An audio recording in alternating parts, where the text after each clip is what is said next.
Good students, welcome. Now, today, a short area that I want us to master on is on the stationary points. These stationary points is actually under differential calculus, and just wanted to take a short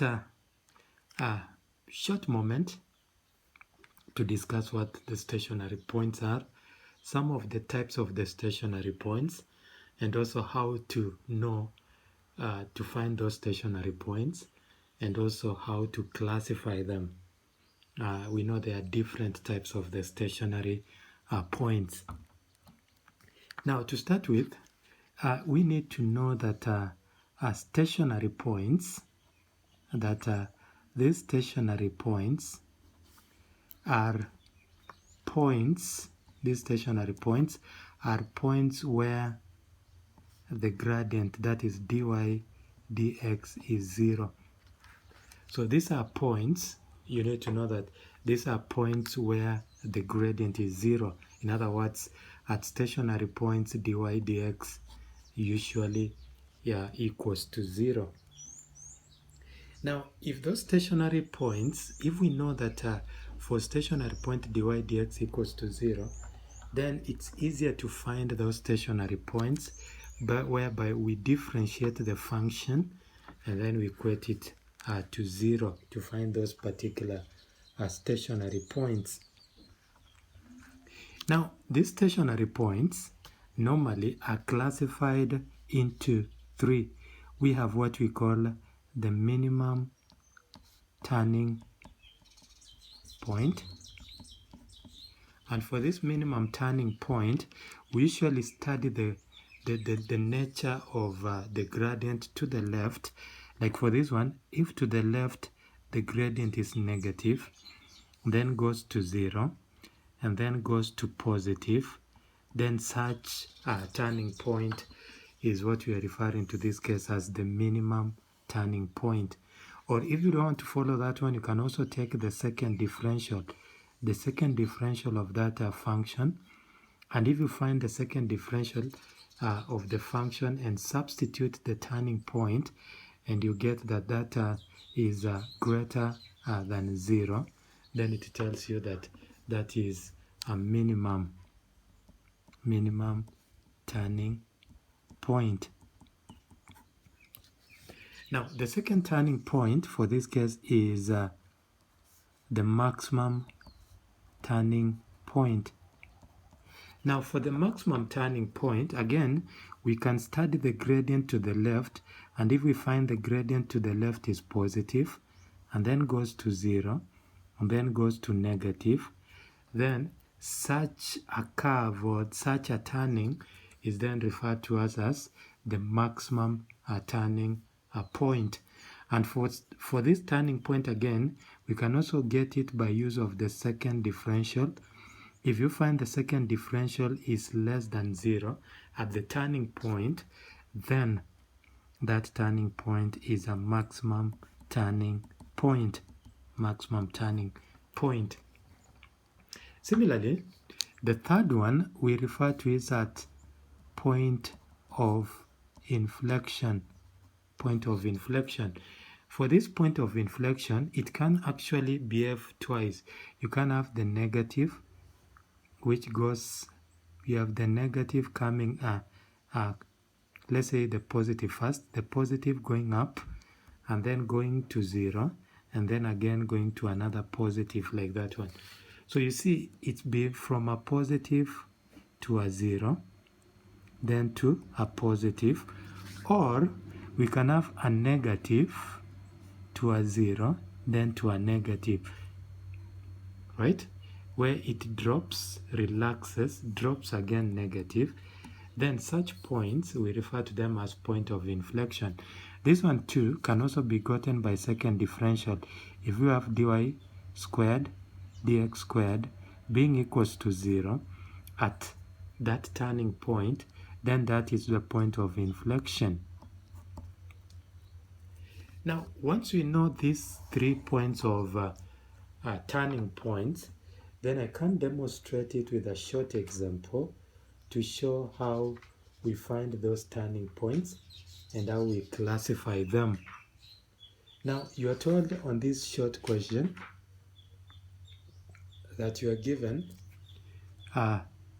y equals to x squared plus 6x plus 9. Then you are told to find the turning points. Remember, turning points are also called stationary points. Find the turning points, that's one. And then you also state their nature. You're also told to classify them. And its nature is like, are they maximum or minimum or so. So for this case, we can try and see how this one is going to come up with. So we know at the turning point, dy dx is 0. And therefore, we can actually try and find the turning points here, which will be that dy dx equals to 2x plus 6. But remember, at the turning point, this one equals to 0. And by so doing that one, you get that x equals to negative 3. Now, if x is negative 3, then we have to find the value of y, which we can substitute the value of x up here to have negative 3 squared, 6 into negative 3 plus 9. If you do this one, you're getting 9 minus 18 plus 9. So this cancel, and therefore you end up with y equals to a negative 18. So therefore, the turning point for this case is negative 3, negative 18. Once you know this turning point, we can actually sketch this table to try and use it to find the nature of that particular turning point. You can have x here, then you can have that turning point 3 here, then take a number to the left, let's say 4, then take a number to the right, let's say 2, then put the function or the gradient function, which is dy over dx, which we know for this case we got it as 2x plus 6. Once you have it this way, then we can actually try to study that turning point to the left and to the right, and then I can talk of the diagram here. So I can substitute this negative 4 here to see that this one is coming to negative 8 plus 6, which is negative 2. If I put negative 3 here, I'll get 0. Then if I put negative here, it will be negative 4 plus 6, which is 2. Then you can see this one is dropping, then 0, then rising. Right together. Negative 2 is negative, then 0, then positive.